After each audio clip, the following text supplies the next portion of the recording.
once I glued a few of these models together, I realized I was getting gaps where the push fit models didn't really push to fit.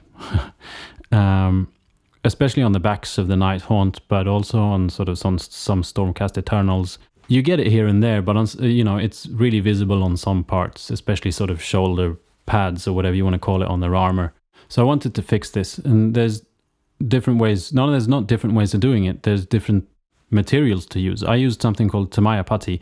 Tamiya, they make mainly sort of tanks and, you know, that kind of models. And I also got some liquid green stuff from Games Workshop. With the Tamiya putty, it really smells pretty strong. It sort of smells like petrol. If you use it in a well-ventilated area. It also says on the bottle, like, there's a warning that in the state of... I'll show you later.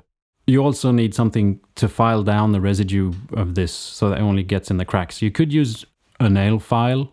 I'm not sure. I didn't even try. I just put it here to be like, you know, if you have a nail file at home, you can use a nail file. I used needle files. They're metallic.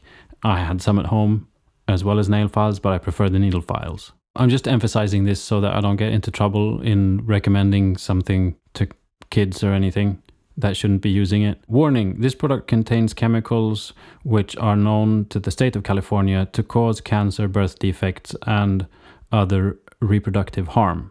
So, you know, if you want kids, or if you have kids and want more kids, use the liquid green stuff. I use the Tamiya putty because... let's not talk more about kids, but mainly because it's white. I did like it the way it sticks to the model, but I also liked it because it was white. I could really see what I was doing, whereas the liquid green stuff, to me, on these grey models, it was difficult to see whatever was there or not there, you know? And then basically with this stuff, I used a toothpick. I just glued it on, probably using excessive amounts, and then having to do excessive amounts of filing it off. The time in between, I mean, this, you see all this in like, ooh, that was fast. It wasn't.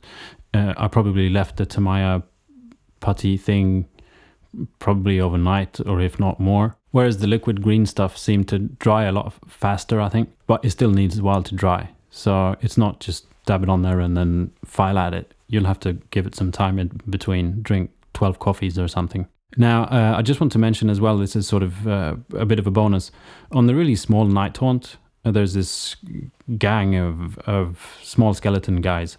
I just didn't have the energy to do this on them. I mean, I was doing this on almost 52 models here and there, but especially on the Night Haunt. And those small guys, I just didn't have the energy to do this Tamiya putty and just, you know. So instead, I used excessive amounts of the glue when I glued them together and sort of scratched at it a little bit so it really sort of welded together. And then I just took the liquid green stuff with a brush and painted on there. You know, it's a combination of that. It covers up the gap, but it also gives a little bit of a different texture to their backs. So now you just got 52 models to fill up the gaps in.